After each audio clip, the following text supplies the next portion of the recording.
देखो, जब द्विघात समीकरण के अंदर एपी, जीपी और एचपी की बात हो रही है तो इस टाइप के क्वेश्चन को हम लोग कैसे करेंगे प्यारे भाई।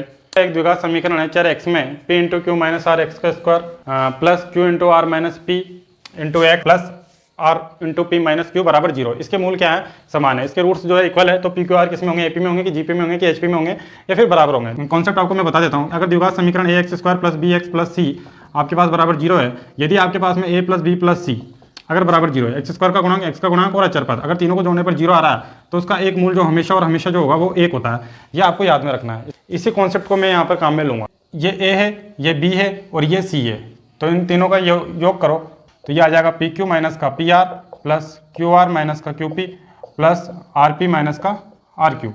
तो आर क्यू से आपका आर पी क्यू कट गया, आर पी से आपका आर पी और पी क्यू से पी क्यू। तो बराबर जस्ट क्या आ रहा है? ये 0 आ रहा है। एक्स स्क्वायर, एक्स का गुणांक और अचर पद अगर 0 आ रहे हैं तो इसका एक मूल क्या होगा? इस द्विघात समीकरण का जो एक मूल होगा वो कितना होगा? 1 होगा।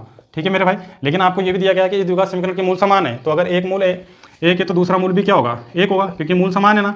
ये आपको यहाँ पर कंडीशन दे रखी है उसने, तो दोनों मूल 1 होंगे।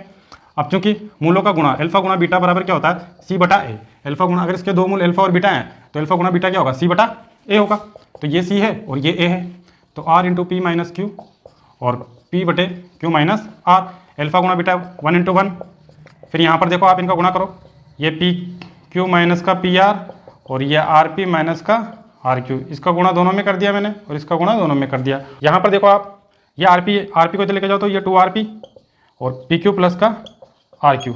आप क्या करोगे? पी क्यू आर से भाग दे दो, पी क्यू आर से क्या कर दो? भाग दे दो। तो जब भी यहाँ पर पी क्यू आर से भाग देंगे और यहाँ भी पी क्यू आर से अपन भाग देंगे तो क्या बनेगा? पी से पी कट गया, आर से आर कट गया, तो 2 अपॉन क्यू।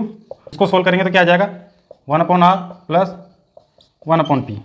तो इस तरह से आ जाएगा। तो इस तरह की जो कंडीशन होती है वो किस में होती है? ये पी क्यू और R in H P. H P का मतलब क्या होता है? हार्मोनिक प्रोग्रेशन, यानी हरात्मक श्रेणी। तो आपका जो होगा सी ऑप्शन आपका राइट आंसर होगा मेरे भाई। कि आप लोगों ने पढ़ा होगा कि ए बी सी अगर एपी में है, तो 2b बराबर क्या होता है? ए प्लस सी। और यही चीज़ अगर एच पी में है तो क्या होता है? 2 अपॉन बी बराबर 1 अपॉन ए प्लस 1 अपॉन सी। इसको इस तरह से भी लिख सकते हैं हम लोग यहाँ पे कि b बराबर जो होगा वो 2ac अपॉन ए प्लस सी। जो आंसर होगा वो थर्ड होगा कि जिस तरह की कंडीशन है तो पी क्यू आर किस में होंगे? एचपी में होंगे।